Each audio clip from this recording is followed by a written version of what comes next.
eh, laporan-laporan yang saya baca di koran maupun saya lihat di televisi. Mungkin satu dua hal yang berkaitan dengan jalannya konklav. Di sejak Paus Fransiskus meninggal, itu ada 9 hari masa berkabung. 9 hari. Dan selama 9 hari masa berkabung itu, para kardinal, baik yang pemilih elektor maupun yang tidak, sudah pada berkumpul di Vatikan. Dan setiap hari mereka mengadakan pertemuan. Masing-masing kardinal mendaftarkan diri kalau mau berbicara mengenai apapun. Jadi bisa dibayangkan kalau 200 sekian orang yang hebat-hebat itu berbicara, pasti pembicaraannya macam-macam. Saya sendiri datang pada hari terakhir. Sehingga meskipun tidak banyak hal yang dapat saya dengarkan dari para kardinal, tetapi kira-kira saya dapat membayangkan pembicaraan itu bisa digolongkan di dalam beberapa klasifikasi. Yang pertama adalah gereja macam apa yang ingin dibangun ke depan. Jadi gereja itu kan bisa macam-macam ya. Ada ajaran teologi dogmatis, gereja itu apa? Ada gereja seperti yang dikatakan oleh Paus Fransiskus yang belum pernah ada di dalam rumusan teologi. Misalnya saya ingin gereja seperti rumah sakit di medan perang. Rumusan seperti itu. Jadi gereja yang terlibat di dalam keadaan apapun, terutama yang jelek-jelek. Jadi gambaran tentang gereja seperti apa. Yang kedua adalah dunia macam apa yang akan berkembang ke depan. Kita tidak bisa meramalkan gereja macam apa yang akan, dunia macam apa yang akan berkembang di masa depan, bulan depan, tahun depan, 5 tahun yang akan datang. Tetapi ini dengan bahasa kurang lebih dunia pertama ya, Eropa, Amerika, mereka berbicara mengenai sekularisme. Proses sekularisasi yang akhirnya memuncak pada sekularisme. Intinya Allah tidak ada tempatnya lagi di dalam dunia. Kalau kita kan masih banyak tempatnya ya. Tapi di sana tidak. Saya memberikan contoh misalnya anak-anak Katolik yang mau menerima sakramen Krisma, itu satu sakramen inisiasi, diminta untuk membuat tanda salib, itu tidak bisa. Karena di sana anak-anak di sekolah tidak boleh diajar agama. Itu sekularisasi seperti itu. Jadi sungguh-sungguh dipisahkan antara gereja dan negara. Sehingga sekolah-sekolah kalau misalnya mengajarkan agama nanti tiba-tiba pasti dihukum. Ada aturannya. Yang berikutnya Allah tidak lagi mempunyai tempat adalah relativisme. Yang dimaksudkan dengan relativisme adalah ketika orang tidak percaya lagi pada norma-norma moral yang pokok, yang dasar. Jadi tidak tahu lagi baik dan buruk itu relatif apa tidak, apakah ada kebaikan yang tidak berubah. Yang dulu baik, sekarang tidak baik lagi. Yang dulu salah, sekarang jadi betul. Itu relativisme. Jadi nilai yang tidak ditentukan oleh moral keimanan, tetapi ditentukan oleh zaman. Banyak sekali contohnya saya kira mengenai pernikahan misalnya. Pernikahan itu dulu kan laki-laki dengan perempuan ya. Sekarang banyak negara di Eropa yang sudah meratifikasi, membolehkan hidup bersama sesama jenis. ini kan tidak terpikirkan 50 tahun yang lalu. Sekarang sangat biasa. Seolah-olah nilai-nilai yang dulu dianggap nilai dasar, itu sekarang tidak ada lagi. Kira-kira seperti itu. Nah, kalau zamannya memang seperti itu, lalu pemimpin gereja macam apa yang dibutuhkan supaya dapat memimpin gereja ini dengan baik, gerejanya tidak terpengaruh oleh arus-arus yang tidak teratur itu, tetapi sungguh memberi arah kepada sejarah. Jadi memberi arah baru. Arah barunya misalnya rumusannya adalah damai. Itulah yang dikatakan oleh Paus Leo pada waktu tampil di balkon itu untuk pertama kali beliau bicara tentang damai. Itu arah. Tetapi arah menuju perdamaian itu kan tidak semudah seperti dikatakan. Perang di mana-mana, perang diciptakan karena orang mau menjual senjata dan begitu berputar sehingga tidak mungkin lagi orang lepas dari perang itu. Jadi antara nilai dan realitas itu semakin jauh. Nah, di dalam pembicaraan muncul beberapa kali kata-kata ini dari para kardinal menyebut-nyebut Paus Fransiskus. Jadi meskipun beliau sudah meninggal, tetapi para bapak kardinal itu seolah-olah mau mengatakan, kami mengharapkan seorang pemimpin gereja yang baru seturut jalur Paus Fransiskus. Artinya secara konkret bukan akademisi, bukan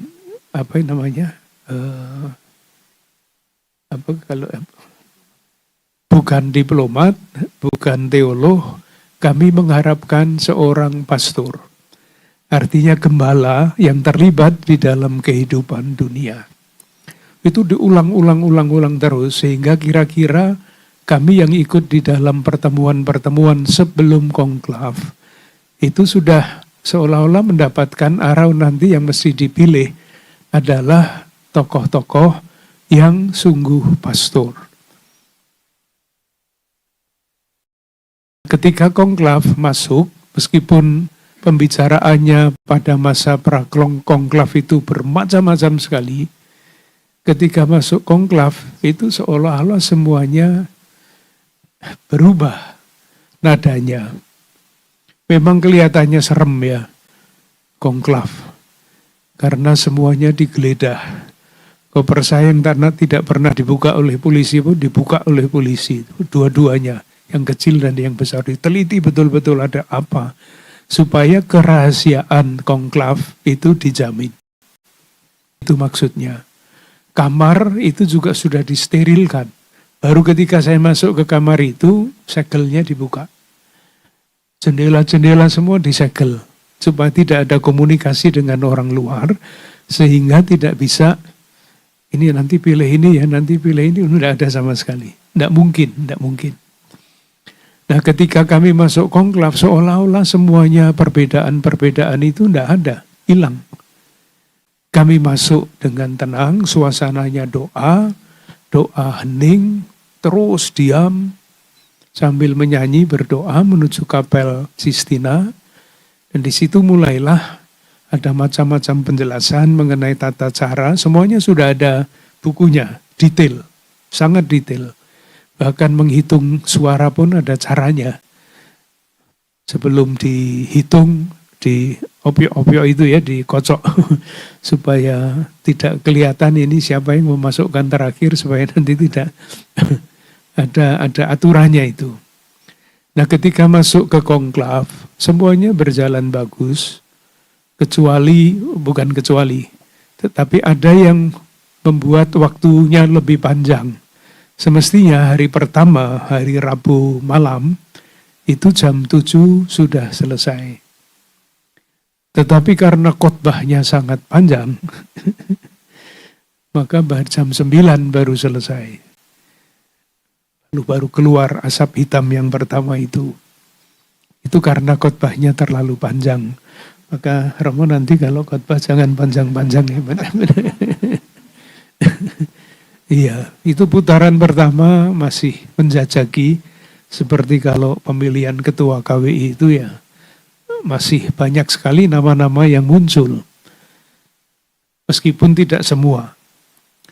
Pada putaran kedua hari Kamis pagi itu sudah menjadi lebih jelas. Yang lain-lain itu sudah tinggal 1-2 lalu yang calon-calon yang lain itu yang kira-kira nanti akan dipilih itu sudah naik begitu. Tapi belum jadi karena harus 2/3. Baru kemudian sore harinya, Kamis sore putaran ketiga, itu juga kalau tidak ada kesalahan itu cepat. Tetapi karena ada kesalahan maka malam itu ya jam 7. Sebetulnya jam 5 sudah selesai itu. Karena apa? Itu tadi karena kardinal-kardinal itu kan banyak yang senior ya, sepuh. Sehingga diberi kartu 2 dimasukkan semua, padahal kan 1-1. Dan aturannya itu dihitung semua. Kardinal lektornya 133, tapi yang masuk kartunya kok 134, ini dari mana ini? Nah aturannya kalau seperti itu langsung dibatalkan, diulang. Nah ketika putaran ketiga hari Kamis sore, cepat sekali akhirnya terpilihlah Kardinal Prevost itu. Itu di dalam konklav.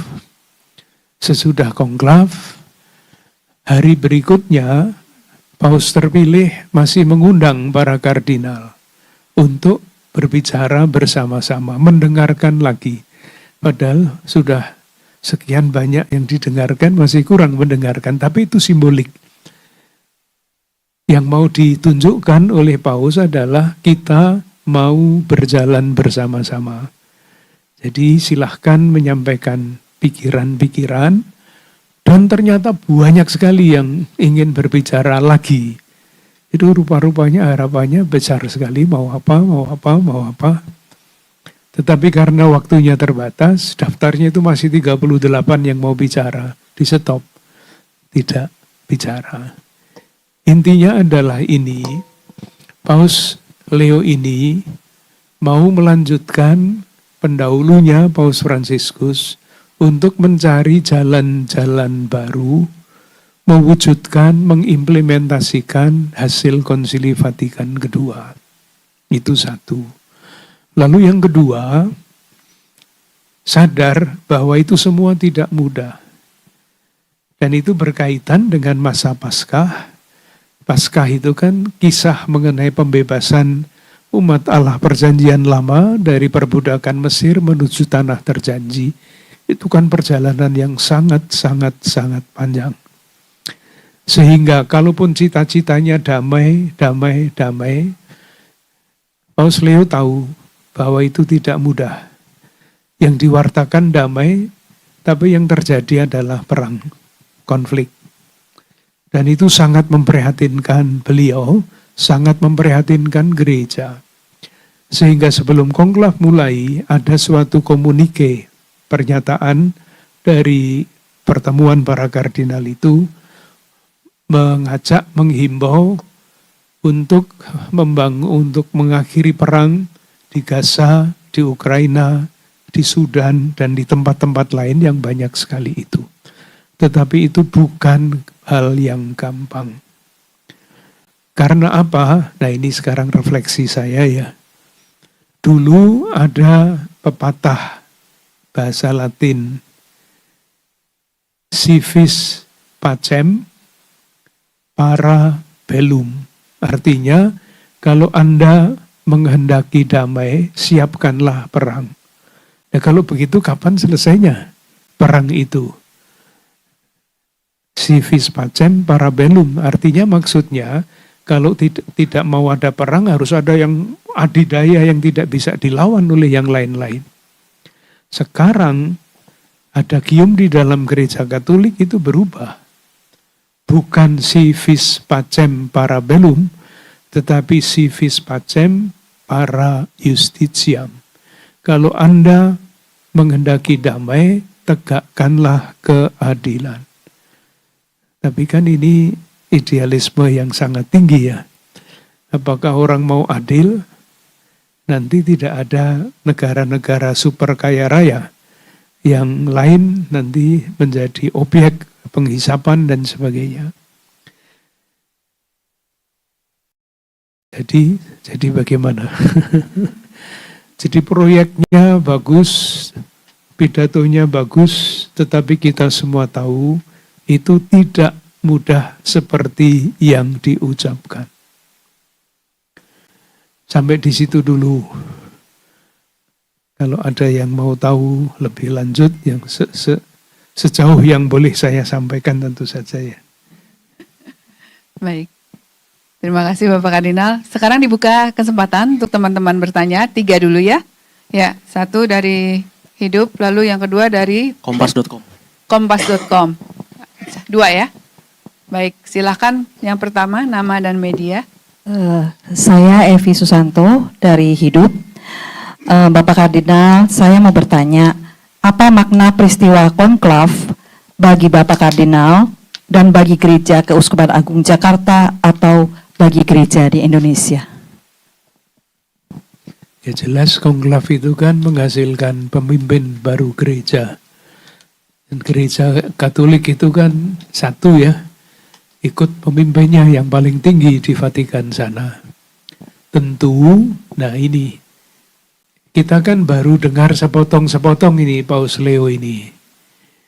Nanti saya yakin dalam waktu yang tidak terlalu lama, beliau akan menulis yang biasanya disebut di dalam gereja Katolik ensiklik. Nah disitulah nanti akan dapat kita pelajari kira-kira arah yang mau diambil oleh Paus Leo ini seperti apa. Sebetulnya sudah bisa ditebak dari kata, dari nama yang beliau pilih, Leo ke-14. Sebetulnya ketika prakonklav itu para kardinal usul nanti kalau terpilih pausnya tolong mengambil nama Paus Fransiskus II karena sangat terpesona dengan Paus Fransiskus, atau Paus Yohanes ke-24. Paus Yohanes ke-23 itu orang kudus yang memulai Konsili Vatikan kedua. Jadi harapannya kalau mengambil nama Yohanes ke-24, nanti pembaruan-pembaruan di dalam gereja itu terus akan dicari jalannya. Ternyata Leo ke-14. Leo ke-13 itu hidup pada akhir abad ke-19. Dan beliau adalah paus yang pertama yang menulis ajaran sosial gereja. Namanya Rerum Novarum, bahasa Latin. Hal-hal baru, tahun 1891. Pada waktu itu ada revolusi industri di Eropa, dan karena revolusi industri itu cara berpikir menjadi berbeda, buruh-buruh yang bekerja di pabrik-pabrik itu tidak tahu lagi diperlakukan seperti apa, ada buruh anak-anak dan sebagainya. Sehingga gereja mengambil sikap tentang pekerjaan, tentang modal, tentang segala macam. Nah sekarang Rerum Novarumnya itu bukan revolusi industri lagi. Sekarang ini segala macam hal yang baru muncul yang tidak terduga. Yang terakhir itu kan artificial intelligence ya. Ini nanti akan membawa kita kemana? Orang membuat skripsi pakai AI itu ya langsung selesai. Sehingga 1 tahun bisa membuat skripsi 3 atau 4. Tetapi lalu kemanusiaannya bagaimana itu? Nah, macam-macam hal seperti itu. Martabat manusia yang semakin lama semakin jelas tidak dihormati. Teknologi dihormati, uang dihormati, tetapi martabat manusia tidak dihormati. Itu tantangan-tantangannya. Selain relativisme, selain tidak adanya Allah dan sebagainya. Tantangannya sangat besar. Tantangan umat manusia itulah juga tantangan yang dihadapi oleh gereja, khususnya pemimpin Gereja Katolik Paus Leo ke-14 ini. Ya, baik. Silakan Mas dari kompas.com. Selamat malam Kardinal dan Romo. Saya Rian dari kompas.com. Mau bertanya pertama soal refleksi ini Romo, Kardinal. Refleksi dari munculnya asap putih ketika Paus terpilih itu mungkin banyak yang belum tahu gitu kan. Karena kan ini juga begitu disorot gitu. Kenapa sih dari dulu selalu asap putih gitu, lantas Paus setelah itu terpilih. Lalu yang kedua, tadi Romo dalam khotbahnya Kardinal menyebut juga bahwa ada beberapa yang diajarkan dari konklav itu. Pertama, tidak ada permainan uang gitu dalam pemilihan konklav. Nah mungkin apakah dari situ gereja ingin ada pesan tersendiri untuk dunia gitu. Kita tahu bersama bahwa politik itu kan, apalagi pemilihan gitu kan, syarat dengan politik uang. Apakah memang itu yang hendak akan diajarkan oleh gereja kepada dunia untuk kedepannya, khususnya soal pemilihan gitu. Terima kasih Kardinal, itu saja. Yang pertama tadi apa Mas?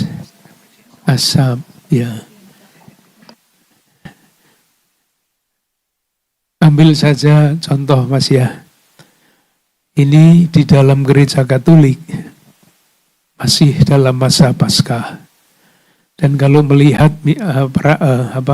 ibadah-ibadah di dalam Gereja Katolik pada masa Paskah itu putih. Pakaiannya putih, kasulannya putih. Jadi putih adalah lambang dari berbagai macam hal, termasuk di dalamnya adalah kegembiraan. Nah, kalau mau tahu kira-kira sesudah pemilihan itu terjadi apa, jadi kami diberi kartu kecil, kartu pemilih, menulis. Dan harus membawanya begini, harus kelihatan bahwa itu dibawa sungguh-sungguh.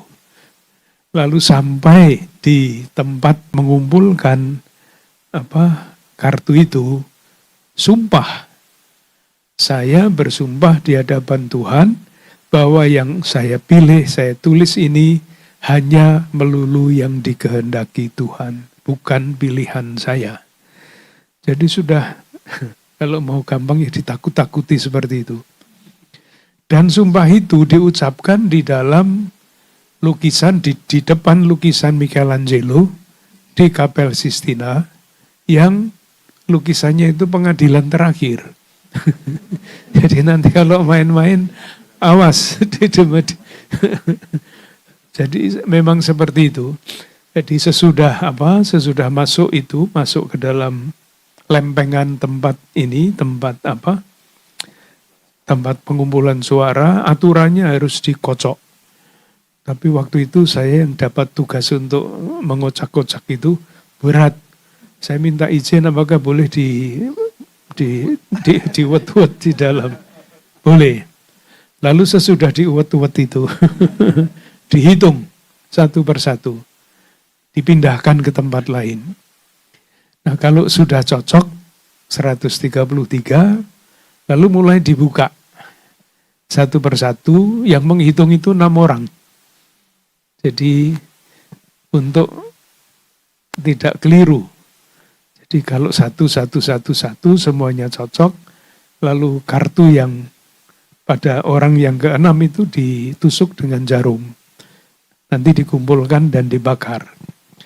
Nah, sesudah selesai semuanya, putaran pertama tidak capai, ya semuanya kertas-kertas apapun yang ada di situ, yang ada tulisannya, dibakar di bagian belakang dari Kapel Sistina itu, diberi obat sehingga keluarlah asap hitam, dan begitu seterusnya. Yang kedua, Mas, ini pertanyaan yang bagi saya sangat bagus, tetapi tidak mudah menjawabnya. Tradisi gereja memang sudah sangat lama seperti itu. Nah, karena gereja itu bukan institusi politik, tetapi institusi spiritual, maka yang spiritual itu harus dijaga benar-benar. Dan yang spiritual itu kalau mencari pemimpin, ya pemimpin yang paling baik di antara yang lain-lain. Dan yang dikehendaki oleh Tuhan lewat konklav. Maka kalau mau memilih pemimpin yang baik, ya tidak boleh ada macam-macam yang biasanya terjadi dalam pemilihan presiden dan sebagainya. Tidak ada di sana. Memang betul saya membayangkan dalam batin ya Mas ya. Alangkah hebatnya kalau pemilihan pemimpin-pemimpin itu dijalankan dengan spiritualitas yang seperti itu. Pasti berbeda.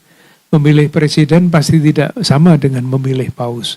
Tetapi nuansanya itu nuansa spiritual. Tidak mencari kekuasaan, tidak ada gosip-gosip, tidak ada macam-macam seperti itu. Alangkah hebatnya kalau pemimpin-pemimpin kita itu dihasilkan dengan cara seperti itu. Entah caranya seperti apa, tetapi dipastikan kekuasaan itu tidak dikejar dengan cara apapun. Diperjuangkan iya, harus. Tetapi tidak dengan cara apapun. Sehingga cara menghalalkan cara, tujuan menghalalkan cara. Itu refleksi saya, Mas. Baik. Ada yang mau bertanya ya, Mbak? Ya, silahkan. Bapak Kardinal, saya Celia dari TV One. Yang mungkin Celia ingin tahu, mungkin teman-teman di sini juga ingin tahu adalah di sana itu kan tadi Bapak Kardinal sudah sampaikan bahwa ini campur tangan Tuhan begitu ketika pemilihan berlangsung. Tapi sebelum pemilihan berlangsung kita sudah tahu ada beberapa nama-nama mungkin yang tersebar di media sosial sebagai nama-nama calon kuat. Apakah memang Bapak Kardinal sendiri memperhitungkan hal tersebut atau bagaimana dari Bapak Kardinal sendiri menentukan nama kemudian yang ingin Bapak Kardinal tulis di dalam kertas tersebut? Dan apakah Bapak Kardinal juga sempat berbicara dengan Paus Leo ke-14 terkait dengan permasalahan di Indonesia? Apa pesan, mungkin saran dari Bapak Kardinal terkait hal tersebut? Terima kasih. Yang kedua, saya belum sempat berbicara dengan Paus Leo ke-14, Pak. Hanya sebelum konklav, saya duduk bersama pada satu meja makan, dan beliau bercerita mengenai Ordo OSA Agustinianum. Beliau adalah dulu pernah memimpin Ordo itu. Dan di Papua itu ada Ordo itu. Uskup yang kemarin ditabiskan di Timika itu dikenal baik oleh Paus Leo ke-14 ini. Karena waktu itu saya mengatakan di Indonesia juga ada. Oh ya, nanti hari-hari ini Bernard baru akan ditabiskan uskup. Nah, itu kan artinya kenal. Ya. Saya sendiri penggembira, Mbak ya. Jadi saya masuk, kalau ditanya bagaimana perasaan Anda ketika masuk. Saya tenang-tenang saja, enggak pikir macam-macam. Saya percaya bahwa yaitu persiapan-persiapan sudah cukup, aturan-aturan main ditulis dengan sangat rinci. Dan saya kira nanti prosesnya waktu itu itu seperti pemilihan yang biasa. Periode pertama, putaran pertama, itu pasti namanya masih macam-macam. Dan betul, macam-macam. Putaran kedua sudah mulai mengerucut. Kira-kira ini yang akan didukung oleh yang lain. Tetapi belum sampai 2/3. Nah, waktu itu kan menjadi pertanyaan. Kalau masing-masing kardinal itu mempertahankan calon yang dipilihnya, itu pasti akan lama konklavnya. Tetapi rupa-rupanya itulah yang tadi saya katakan dalam rangka pengalaman iman saya, ini karya Roh Kudus yang mempersatukan, itu sungguh-sungguh sangat terasa. Nada berdoa, nada hening, dan sebagainya sangat terasa. Sehingga konklavnya cepat. Nah, tadi kan ada yang lucu-lucu ya, kenapa konklafnya cepat? Makanannya di sana nggak enak katanya. Sehingga ingin cepat keluar semua cari makan sendiri-sendiri. Itu Mbak, ya. Jadi saya mengikuti siapa yang dikatakan di dalam media massa, tetapi ada gium kalau masuk konklav sebagai calon paus, nanti keluarnya ya kardinal. Jadi dukungan-dukungan seperti itu kelihatannya memang ada, karena memang berbeda-beda ya. Pengalamannya dengan para kardinal itu juga berbeda-beda. Tetapi pada waktu prakonklav, itu sudah dikatakan berkali-kali gereja tidak membutuhkan diplomat, gereja tidak membutuhkan akademisi, itu ada tempatnya lain. Gereja membutuhkan pastor, gembala. Baik, kelihatannya sudah cukup. Semua sudah bisa mendapatkan, ya ada, ya baik. Silakan Bapak Kardinal. Iya. Pertama-tama terima kasih kepada kawan-kawan wartawan yang dengan berbagai macam cara sejak wafatnya Paus Fransiskus menyebarkan berita-berita yang sangat menarik. Itu tentu bagi umat Katolik saya yakin sangat menggembirakan. Artinya gereja Katolik dengan tayangan-tayangan itu semakin dikenal. Moga-moga tidak dikenal sebagai yang membahayakan, tetapi dikenal sebagai sahabat yang mau berjalan bersama-sama dengan siapapun. Itu jelas sekali ketika Paus Fransiskus meninggal. Dan ketika Paus Leo ke-14 dipilih, reaksi dunia sangat bagus. Tentu kami umat Katolik di Indonesia juga sangat berterima kasih kepada pemerintah yang waktu itu mengutus wakil-wakil pemerintah dalam pemakaman Paus Fransiskus. Dan sekarang mengutus wakil-wakil pemerintah dalam inaugurasi Paus Leo ke-14. Itu sangat meneguhkan. Pemerintah hadir di dalam peristiwa besar di dalam gereja Katolik. Itu Romo. Ya. Ya, terima kasih Bapak Kardinal. Dan apakah ada yang mau ditambahkan dari para Romo yang hadir? Ya, kira-kira demikian ya, teman-teman media yang terkasih. Ya.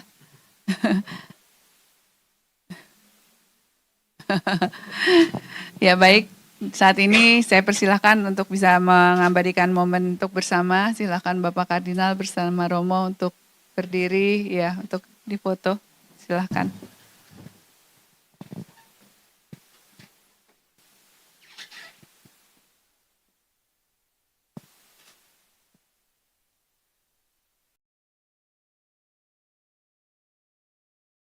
Baik, terima kasih banyak teman-teman atas kehadirannya selalu dengan setia mengikuti dan mewartakan apa yang menjadi proses ya selama ini.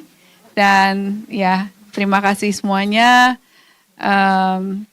untuk ada yang mau bertanya itu ya. Oh.